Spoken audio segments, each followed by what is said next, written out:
Angry chants as Senator Joni Ernst in Iowa came face to face with some outraged constituents. She was not alone.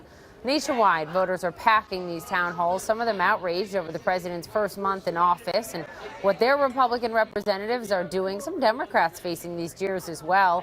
How are the Democrats taking this all in? Joining me now, California Representative Adam Schiff. He's a ranking member of the House Permanent Select Committee on Intelligence. Nice to have you here. Thank you. Great to be with you. So, yelling and all of this makes for, I suppose, television. But how do you as a party turn this into action? What is this all about? How are you going to take these people, motivate them in a way that they weren't motivated, frankly, in the presidential race? Well, Poppy, I have to say I was chuckling as I was seeing that clip of Sean Spicer on Fox suggesting that these are all paid AstroTurf activists. Does he really think that the millions of people that have turned out to protest, to go to town halls and coffees... Well, just to be clear, Congressman, just to be clear, and I probably should have said on the air, that was from February 6th, and that is when he was asked about protesters in general, including protesters, protesting after the president's inauguration, et cetera. So just to be clear, this wasn't him this week addressing those town halls, just to be clear. Yeah, well, at the same time, GOP members and GOP commentators are suggesting that these are paid activists, paid protesters. And if he really thinks that any organization has the capacity to turn out these millions of people, I'd like to meet the leaders of that organization. It would be very impressive. But the reality is this is entirely organic. It is not being organized by the Democratic Party or the Republican Party or any wealthy philanthropist. These are people who are, I think, desperately concerned about the direction of the country. I share that concern, and who are turning out and activated in a way I've never seen before, and I think eclipsed anything I've seen before. And look, because it's organic, it's a challenge, I think, for members of both parties. I've had a number of town halls and coffees since the election, and they're challenging because people are very upset, and they are desperately concerned about which way the country is going. But I think the best thing representatives can do is hear people out, and what we hope to accomplish is to have that energy turn productively into changing governance in the country. And the challenge will be, can it be maintained for the next almost 2 years? Right. I mean, you wanted to help you in 2018 in the midterms, and you're right. The challenge is how do you maintain it and get it to go from words to action. I want to get your take on the new executive order we're expecting from the White House this week, basically a new travel ban. You said to Politico earlier this week that the original travel ban, quote, is already affecting our intelligence partnerships in other parts of the world. How specifically has it done that? What intelligence do you have to point to that? Well, I was in Munich at the National Security Conference and talking with leaders from other parts of the world, the president of Afghanistan, the president of Iraq, and clearly this has been kind of a body blow to our cooperation. They're still working with us, but it just got a lot more difficult.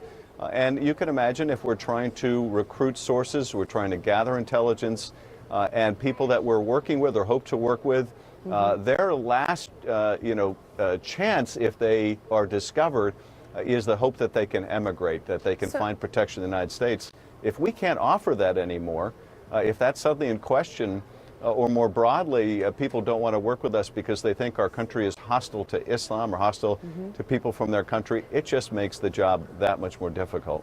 All right, so the White House has said repeatedly this is not a Muslim ban. Obviously, you and others have a different take on that. But you were just in Iraq 3 weeks ago, Congressman, and you say, look, when you're on the ground in Iraq, what you see is that the United States is competing for influence in Iraq with Iran, namely. And Adam Kinzinger, your fellow congressman, a Republican, made this assessment about what he hopes is not included in the new travel ban from the White House just yesterday with Wolf Blitzer.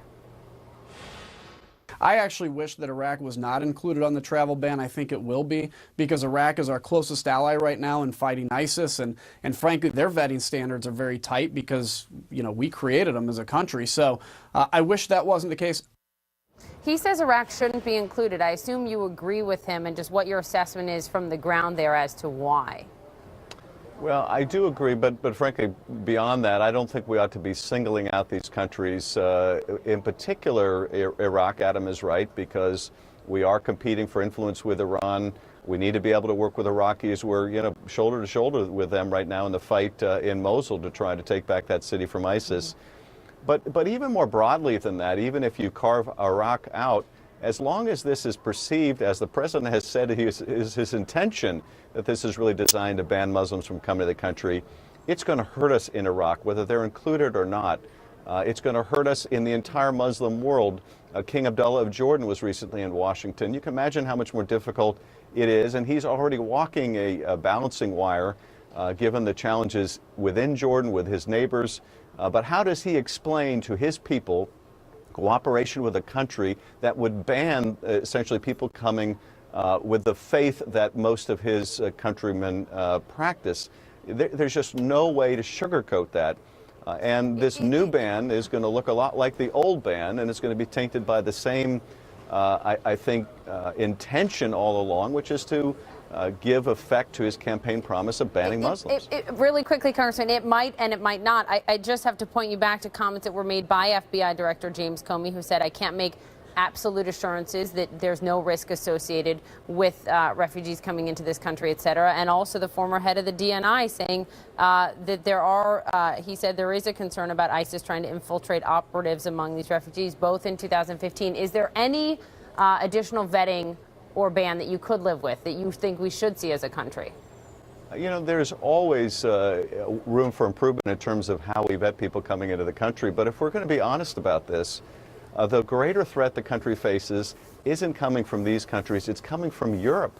It's people that have gone from Europe to Iraq and Syria to fight, have come back to Europe, and now can travel to the U.S. with no visa at all.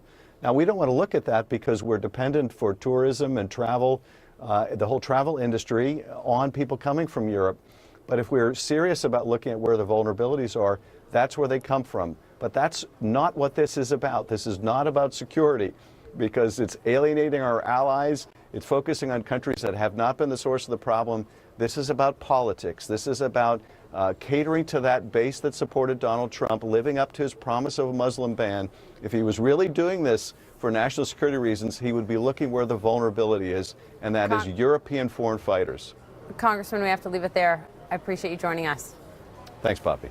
Coming up tonight on CNN, a big question, a big debate. Who will lead the Democratic Party in the era of Trump? The Democratic leadership debate tonight, moderated by our Dana Bash and Chris Cuomo, 10 p.m. Eastern, only right here.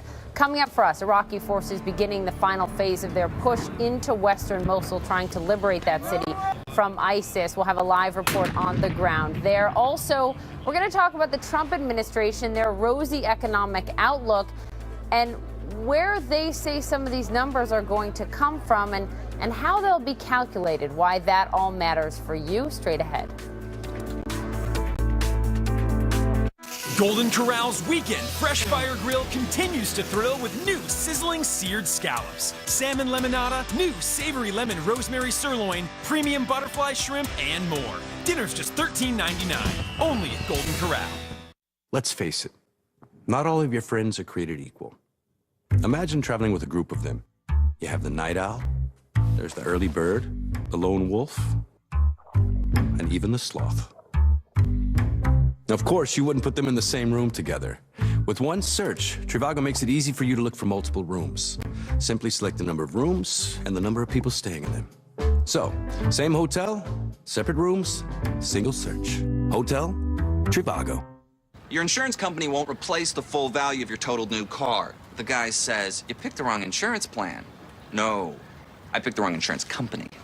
With Liberty Mutual new car replacement, you won't have to worry about replacing your car because you'll get the full value back, including depreciation. And if you have more than one Liberty Mutual policy, you qualify for a multi-policy discount, saving you money on your car and home coverage. Call 1-844-592-2089 for a free quote today. Liberty stands with you. Liberty Mutual Insurance.